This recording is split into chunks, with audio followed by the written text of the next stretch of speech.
Today, I am pleased to introduce Geri Presti. After completing law school, Geri joined the legal department at Forest City Enterprises, where she spent 27 years, ultimately becoming general counsel, executive vice president, and secretary for the last 15 years.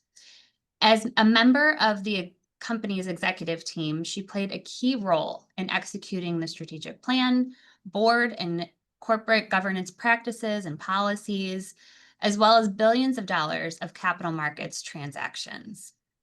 It's a fun fact that Geri's first professional role after obtaining her undergraduate degree was at the music settlement as a music therapist.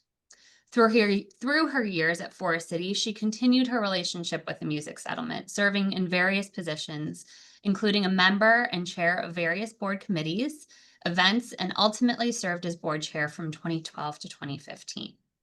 She became the CEO of the music settlement in 2017, combining her love of music with her business expertise.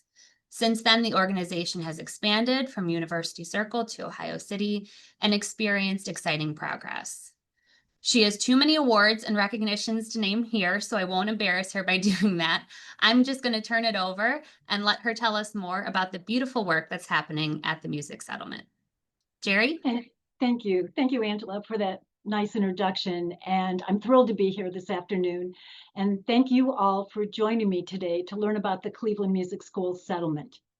I'm a native Clevelander, and I am deeply passionate about education, music, the arts, and our community.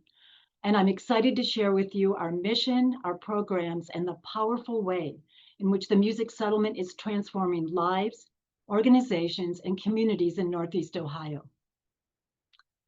We were founded over 113 years ago, and the music settlement was actually founded by Almeda Adams, a blind musician, along with Adela Prentice Hughes, who most of you know was the founder of the Cleveland Orchestra, and prominent families, Blossom, Severance, and Mather, just to name a few of them. And our mission is substantially the same today as it was 113 years ago, which is to welcome and inspire all who come to our music and arts community to learn, create, celebrate, and heal. Our students are people of all ages, all backgrounds, and all abilities, and our vision is to unlock the potential in everyone. We do this work on 2 campuses located in University Circle in Ohio City, and as well as in partnership with many organizations throughout the region. We also own and operate the Bop Stop, a jazz performance venue on Detroit Avenue in Ohio City. We execute our mission in 4 key areas. Our Center for Music delivers high-quality music instruction in a variety of styles, in individual private lessons, and also in ensembles.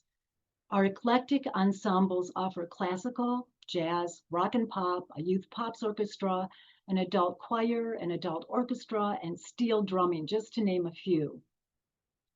Our Early Center for Childhood offers preschool, kindergarten, and summer programming, and it's now 70 years in operation. The center focuses on children from 3 weeks through 6 years of age, and it offers an arts-infused curriculum that includes music, art, dance, science, and drama. We're proud of our Gold Star rating from Step Up to Quality. Our Center for Music Therapy utilizes research-based music interventions to improve the lives of children and adults who are living with a variety of health and life challenges. And as Angela mentioned, this center is especially near and dear to my heart because this was my first career post-college, working as a music therapist at the Music Settlement. The Music Therapy Center is celebrating its 60th anniversary in April, and at our founding, we were the largest community-based music therapy organization in the entire country, focusing on the healing powers of music. And finally, Bop Stop. Bop Stop was a gift to us in 2013, and we own and operate this jazz and blues music and performance venue in Ohio City. And in addition to presenting live music, we also host private events and fundraisers to support local schools, organizations, and other arts and culture initiatives. Who do we serve? In fiscal year 2025, we serve the following members of our community: 1,200 on-site music education students and therapy clients. And of these students, 51% were BIPOC, Black, Indigenous, and people of color. And 90% of the music therapy clients had a confirmed disability or health diagnosis.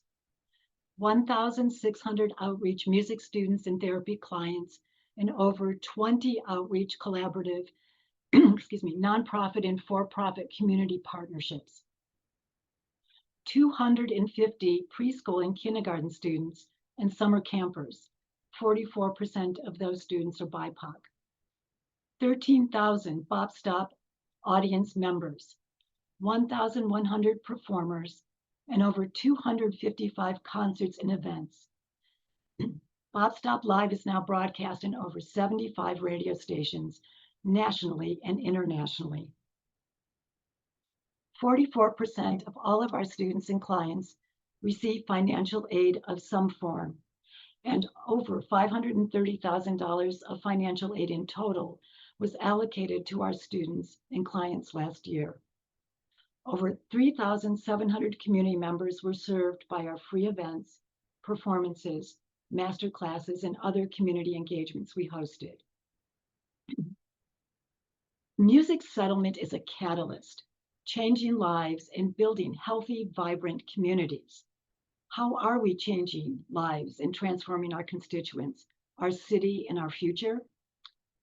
The settlement's a unique organization in our city.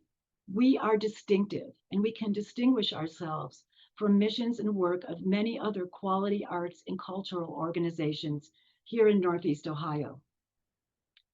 If we were to disappear tomorrow, no other currently existing organization in our community could substantially replicate the impact that we've had for a century and beyond for these reasons.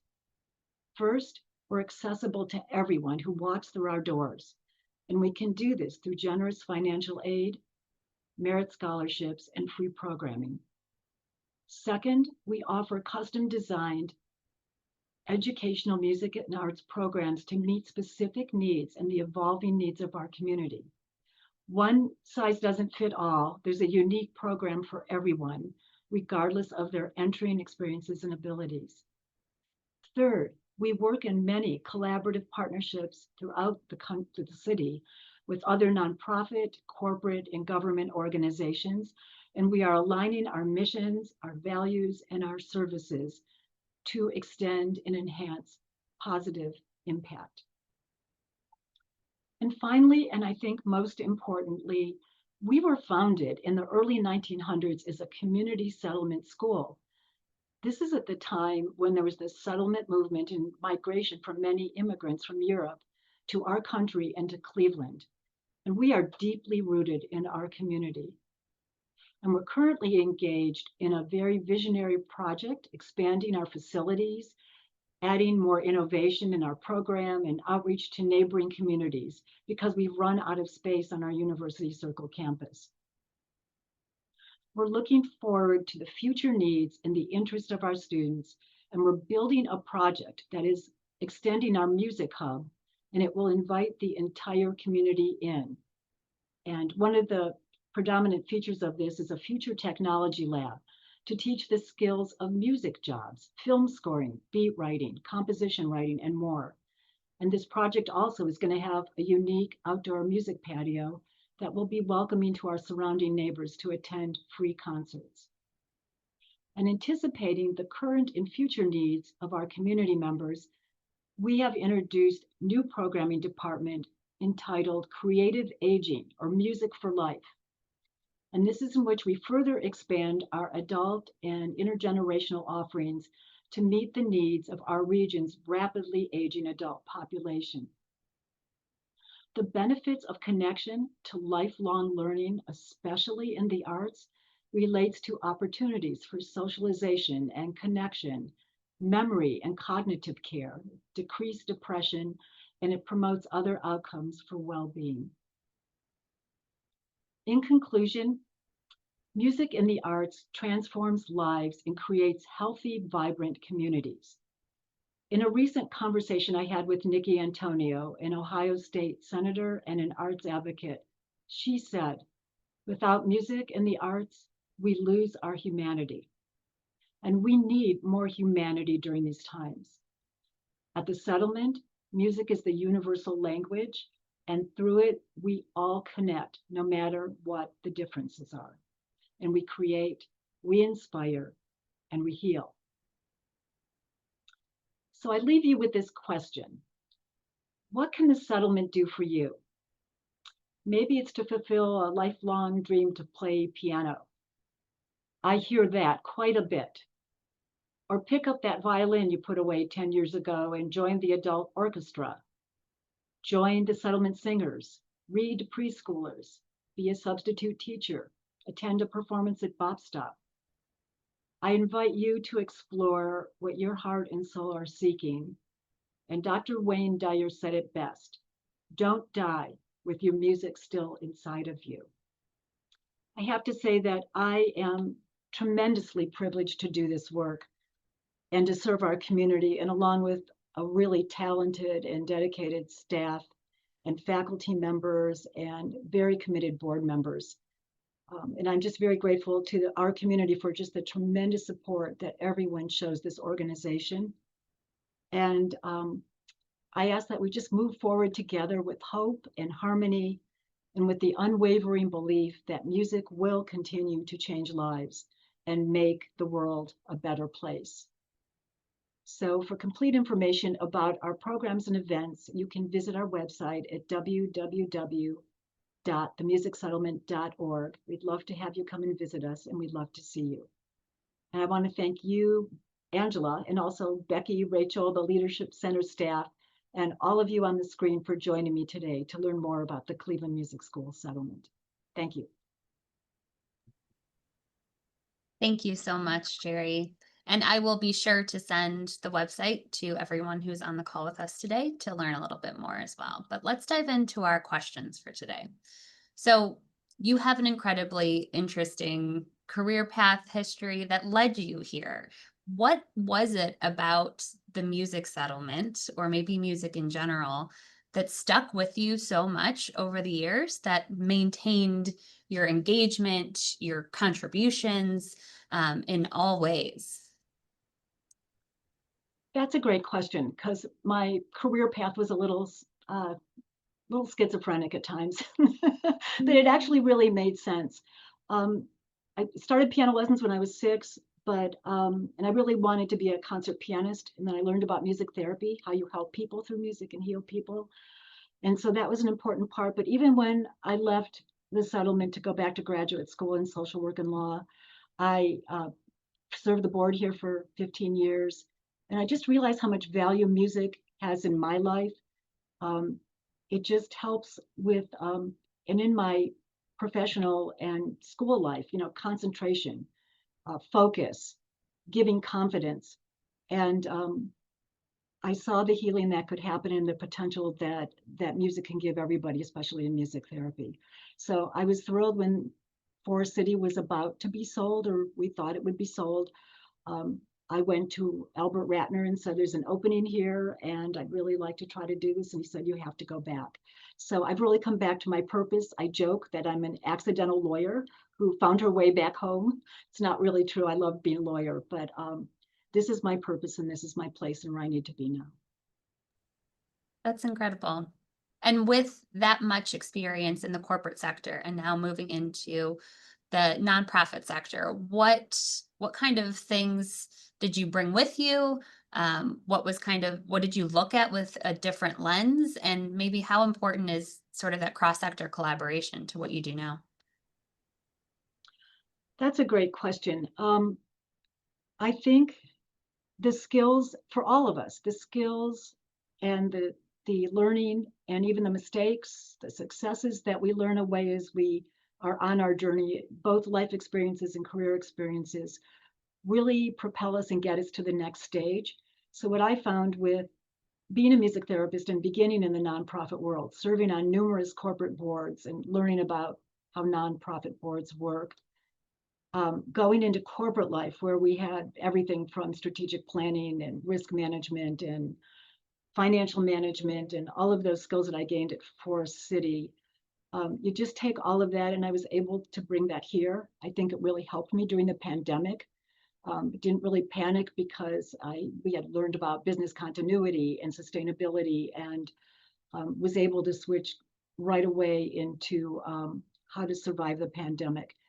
So I think that again, that you just bring all your skills into the next job, and I'm just really fortunate to have had a lot of great experiences. Now you've seen expansion and growth within the music settlement, particularly in the time that you've been president and CEO. What's enrollment look like? What do you see from the needs of the community, and how have you been able to respond to that? Well, our enrollment was increased. In 2018, we opened our second campus, a very modern campus, and it's 19,000 square feet that we own on the bottom of the quarter, 191 unit apartments ahead of us. So we saw great enrollment, increased enrollment there. And the nice thing about that building in Ohio City is that we've got all of our centers under one roof.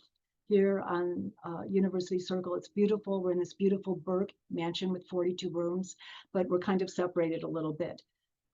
We've seen a lot of growth with our outreach programs. So our Center for Music Therapy has about 11 partnerships, and we're serving schools and social service agencies like Cerebral Palsy, the Salvation Army, mental health organizations, hospitals, cancer, all of that, the veterans that are diagnosed with PTSD. So we have a lot of outreach out there. And also, our Center for Music has about 11 partnerships right now, which also increases enrollment. So we look to see what the schools need. Do they want African drumming? Do they want a strings program? The girls at Magnificat wanted songwriting. So we placed the right faculty member into those school programs to give those schools and those students what they want. This is particularly important right now because with the financial difficulties that schools are incurring, the first things that go are the arts, music and arts. So we are able to help the schools and help the community. I believe that music is a right. It's not just a privilege. I think every child needs music in their lives, even if they don't continue it. But the people we see here at the settlement, some of them go off to Berklee School of Music, go on into professional music careers, but also people come to here for a hobby or just something they enjoy doing, distressing, or just connecting, socialization. And how do you communicate with people in the business community or people who aren't in kind of the arts and culture space to really emphasize the importance of it, as a way to grow and learn and educate? Well, the great thing for us, Angela, is there's a lot of word of mouth. I mean, we've been around for 113 years. So I think our preschool is the best known because it's 70 years old. And I even have friends that I will be talking with and have no idea that their children came to our early childhood preschool. Still very highly thought of. It's one of the best in the state. And again, it's very unique with the arts infused curriculum that they have. But we have other engaging programs. Sydney Miller, our director of marketing, who's on with us today, we have a unique program called Sips and Strings. And this is where we partnered with Phoenix Coffee, and we go out into corporations and organizations and nonprofits, and we give them a music and a brain break. And so that is a fun way too that people learn about us. And also through presentations like today, but a lot of word of mouth. And you're right, sometimes they know the school, but they don't know we have the Bob Stop, or they know the Bob Stop and they don't know we have early childhood. So just trying to get out the word about the depth and breadth. What kind of challenges and opportunities do you see in the workforce? And what's the music settlement doing to increase the pipeline of music therapists and educators? Oh, that's a great question. Um, with music therapy, yes, so we have our Center for Music Therapy, which is 60 years old. And there's a lot of opportunity for employment. I think after COVID, especially, there's been a lot of mental health issues. So I think most of the outreach programs are working on our behavioral health. And I'm affiliated with Tri-C College, and I understand, just talked to the dean of the creative arts department there, he would like to start a music therapy program. I mean, it's just a very fulfilling career. And also our hospitals in town, the clinic, mental health, university hospitals, they all have their inside arts and medicine centers. Um, but I'm really excited for this tech lab that we're producing because we are trying to teach, we will be teaching job skilling through the tech lab. As I mentioned, beat writing, composition, recording. Not every student's going to go to college or go into a professional career. And some of these kids, especially in our surrounding neighborhoods and suburbs, are very, very talented. This is their way. They want to lean into their talent. So we are going to work with those jobs, give classes on all of those types of things. And I'm hoping to be a pipeline to Tri-C Community College, where they do offer degrees in arts and get them launched that way. And we're in talks right now. That would be really a very positive thing. Yeah, and with Tri-C, and you mentioned a few other crucial partnerships that you have. Can you talk a little bit about the Music Settlements partnerships and how that's kind of helped the progression into the next 100 years? Yes. Well, and it's not only partnerships just through music therapy in the social service and nursing homes and all of that, but it's also partnerships with we have so many wonderful, wonderful arts and cultural organizations. So we will do things in partnership with Piano Cleveland, for example, and other of the musical, combining programs again, which enhances all of our value, and it's rather synergistic. And we're look for that too. We are open to partnerships. We're not competitors. And what can we do on the call if to support the mission of the music settlement? How can we get involved? Are there volunteer opportunities? What are things that everyone can do? Yes. Well, again, as we talk to people, I love it because we'll find people that love singing and maybe they've retired and they want to join our settlement singers. So one of the ways to get involved is to just come to us and see if there's any programs that you would like to join or ways to engage in that way. We keep a pipeline of board members. I have 27 amazing, diverse board members. Um, Board services is very fulfilling here as well. And and just even supporting us financially. I have to say that we've got a very generous community of donors, foundations, individuals, government funding, and we're very grateful for that, and that will keep sustaining us through the next decades. I love that you mentioned that there's something for all ages and stages, because I think oftentimes you'll never hear somebody say, "Oh, I regretted continuing to play the piano." Right. I'll hear them say, "I regret not going to lessons and not continuing to sharpen Right. that skill." So Right. how do you have to kind of tailor the experience for the youngest of your performers and the oldest? Well, we have a part-time faculty of over 62 really talented faculty members, and we teach all instruments. And they're I guess they come in to, we find out what their needs and their wants are, and then we direct them even to the right teacher. So we'll have practice or trial lessons even to make sure that we find the right instructor if they want private lessons. If they want an ensemble like the Settlement Singers and Orchestra, people are always able to come in and view and see what it's like before they register. Um, and what I really love about this place is we have a Suzuki program. The children start when they're 4 years old. Some of these kids stay together till they go to college. So they really form this really tight friendship group and they become amazing musicians. And besides offering the traditional strings and keyboard instruments, we now offer guitars and also harps. We have these little harps that the kids play. So I think it's finding out what the wishes are, if they want a hobby, if they're really serious about their music, and then the personality of the teacher. That might be the best fit.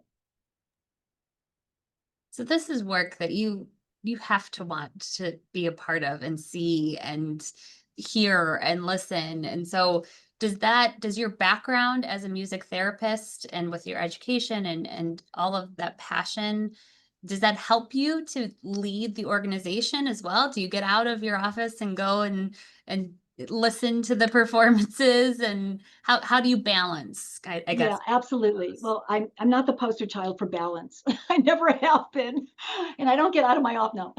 Um, this is just such a work of privilege and joy and passion. And as I said, and I'm surrounded again, you have to be, it's one person just doesn't do it all. You have to have a great team. And I am so fortunate to have that team in place as well. And I think it's just sharing the passion and the joy. And I love the work. I love this, every bit of it, the strategic planning, um, the engagement with the community, attending concerts. Yes, I do attend our concerts. I love watching our preschool children. If you want to de-stress on any one day, you go next door to the preschool and sit down, and a bunch of 3-year-olds pile into your lap and you can read to them. I mean, it's just it's a happy place. People are joyful here. And it's really, I think what's most important, and Sydney would agree, is hearing the stories. There are so many stories of how music touches people's lives. Some real tearjerkers. And actually, if you go to our website, we have over 30 stories of people that are sharing how music has touched and transformed and changed their lives. And it's really meaningful. It's very moving. And I think one of the fascinating things is your leadership has been values driven leadership. It's kept you connected in civic engagement. So, kind of, what's your advice for everyone who is maybe at different stages of their career, but really finding that tie and that commitment to your own values to make sure that you're carving out space in the community? So that was always really important to me. And I was very fortunate to work for Forest City because the family were role models and leaders in that they really expected their leadership and their executives to be involved in the community. So I think if I was just practicing law 24/7 in an office, I would have been unhappy and probably would have left it. But the fact that I could serve on other boards, and I also served on Business Volunteers Unlimited board, and that was kind of the intersection of for-profit and nonprofit. And I think what is important is it was important for the businesses to get their management and upper management people that were climbing the ladder to get into the nonprofits to learn important skills, to learn how to lead committees, to network with other people, to share their talents because these nonprofits maybe didn't have a legal department or an HR department. And conversely, it's important for nonprofits. There was just a synergy between that. And I think what's really helped me in my life is to be open to opportunities and to look for the opportunities and to grow. It's lifelong learning. And I tell my faculty and staff even now, you never really think like you made it. I mean, I will be learning and growing. I learn something every single day. I learn from my faculty. I learn from my staff. And it's keeping that attitude of curiosity and learning and openness. And things don't work. I've made mistakes, I've had failures, but you just picking myself back up and getting back in the game. And just you've got to find that what resonates with your values. That's important, Angela. I knew that if I stayed with law, that if I was in a company where it didn't resonate with my values, I would leave. I mean, you just can't work that way. So I think it's knowing ourselves and what's important to us, and then finding that role. Absolutely. Well, thank you for being an example of that kind of leadership here in Cleveland. We need leadership like that, and you are a shining star. So, thank you so Thank you. much. Thank you for your time today. It was really great to learn more about the music settlement, and we can't wait to see what's next. Thank you. Thank you for this opportunity. And thank you, all of you. Thank you so much.